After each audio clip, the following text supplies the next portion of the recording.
Bonjour, aujourd'hui nous allons dessiner des escaliers reliant le rez-de-chaussée de cette maison au premier étage. La maison est déjà dessinée et bien structurée.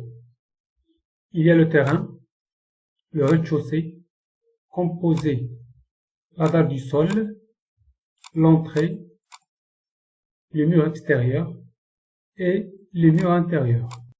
Un étage composé d'un balcon, d'une dalle, les murs extérieurs et les murs intérieurs.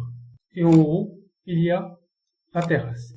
Pour dessiner une maison bien structurée, avec des étages et des murs répartis sur des groupes de composants et des tags, je vous invite à voir une autre vidéo indiquée dans les explications de cette vidéo.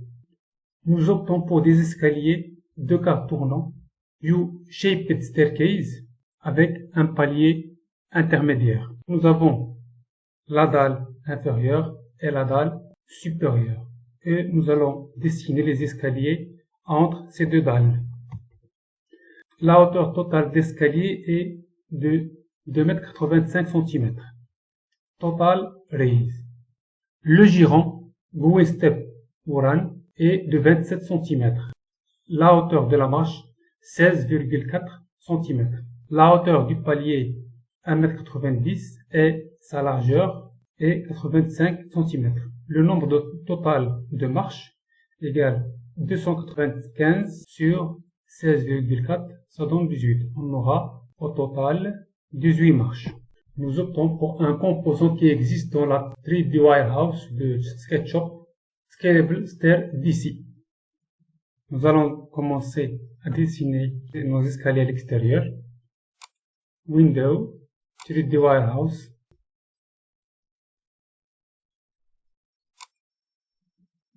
Scalable Stair. Il est téléchargé plus de 64 000 fois. Download. Yes. Voilà nos escaliers. Nous allons appliquer une rotation. Puisqu'il s'agit d'un objet dynamique, il suffit de faire bouton droit, Dynamic Component, Component Options. Et nous allons saisir les différents paramètres de nos escaliers. Floor High, 295 cm, Run, 27, Landing Dip, 85, Stairs Width, pour la largeur d'escalier, la largeur totale. Donc, la largeur totale, 85 plus 85, 70, plus 20 ici, ça donne 190.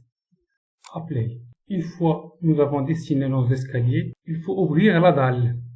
L'ouverture dans la dalle s'appelle trémie. En anglais, floor opening. Il faut prendre en considération l'échappée de l'escalier. L'échappée, c'est-à-dire la hauteur minimale que l'on rencontre dans un escalier. Le dégagement doit être suffisant pour permettre d'emprunter l'escalier sans danger. Dans la norme, on doit dépasser 205 cm. Pour notre cas, la trémie n'est pas de forme rectangulaire, mais composée de deux rectangles. Nous faisons une série de mesures ou de calculs pour trouver l'échappée optimale. Si on se limite à une échappée jusqu'à la première marche, on aura 145,8 cm. Pour la deuxième marche, 229 cm. Pour la troisième, 213. Pour la quatrième marche, une échappée de 196,7. Donc l'échappée optimale sera limitée à la troisième marche. La longueur du premier rectangle de la trémie est de 301 cm. Et la longueur du deuxième rectangle de la trémie est de 220 cm. Ainsi, dans le cas de l'échappée de 213,1 cm, celle-là, que nous allons considérer, nous avons une longueur de la trémie de 220 cm. Donc voilà la forme de la trémie que nous allons considérer. 301 cm de longueur pour le premier rectangle et 220 cm pour le deuxième rectangle. Nous revenons à SketchUp.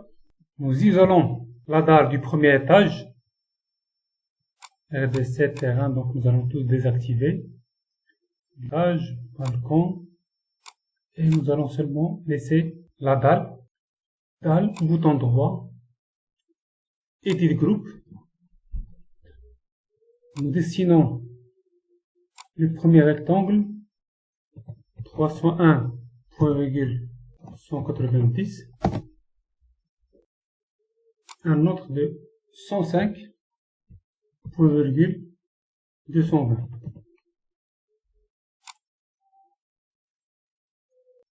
Et nous effaçons ça et ça. Voilà la forme de notre trémie qui est dessinée à l'intérieur de l'objet dalle. Avec l'outil Push Pop, nous faisons une extrusion pour éliminer cette partie de la dalle. Maintenant, nous allons placer nos escaliers. Dans le RDC, nous montrons la dalle du sol et nous allons placer nos escaliers au bon endroit. Voilà, nos escaliers sont bien placés. Nous allons ajouter les garde-corps à notre escalier. Dynamic Compound, Compound Option, Balustrade, Yes. Apply. C'est bon. On va le désactiver momentanément en attendant de dessiner un garde-corps pour l'étage. Edit Group. Je vais sélectionner ces trois segments. Décalage de 10 cm.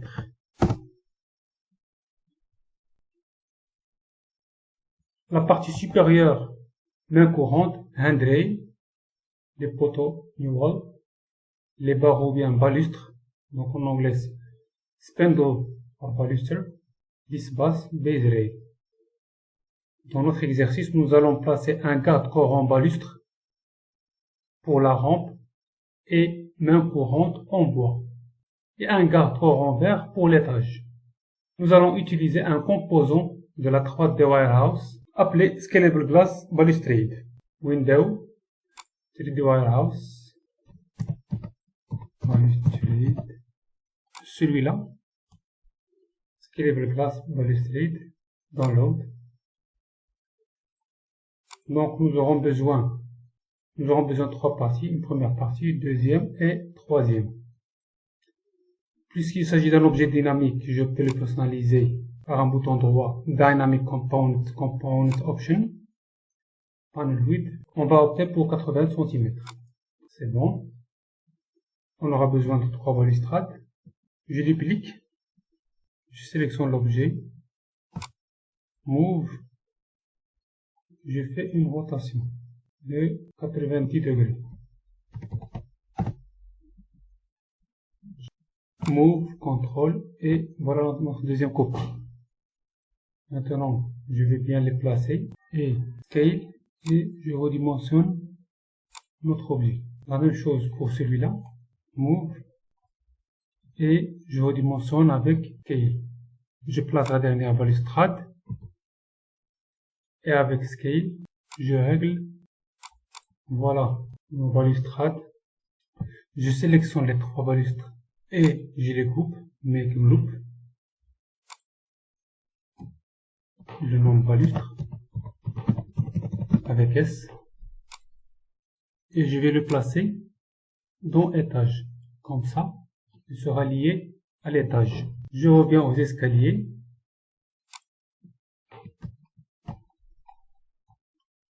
j'affiche le mur de RDC, mur extérieur, j'enlève celle-là et celle-là, seulement cette partie-là, parce qu'on a ici le mur, donc on n'aura pas besoin de balustre. Voilà, je peux appliquer un matériel, du verre pour les balustres de l'étage. Donc voilà les balustres de l'étage. Je peux mettre la main courante, je peux appliquer un bois, wood, un bambou. La même chose pour la main courante de l'escalier. Donc voilà nos escaliers de notre maison. Le dessin est bien organisé. Donc l'étage, j'ajoute les murs de l'étage supérieur. Voilà nos escaliers qui relient le rez-de-chaussée avec le premier étage, avec des escaliers à 2 quarts tournants et un garde-corps à l'étage. Dans la description de cette vidéo, vous allez trouver le fichier source et quelques informations et mesures sur les différents éléments du dessin. Merci et à la prochaine.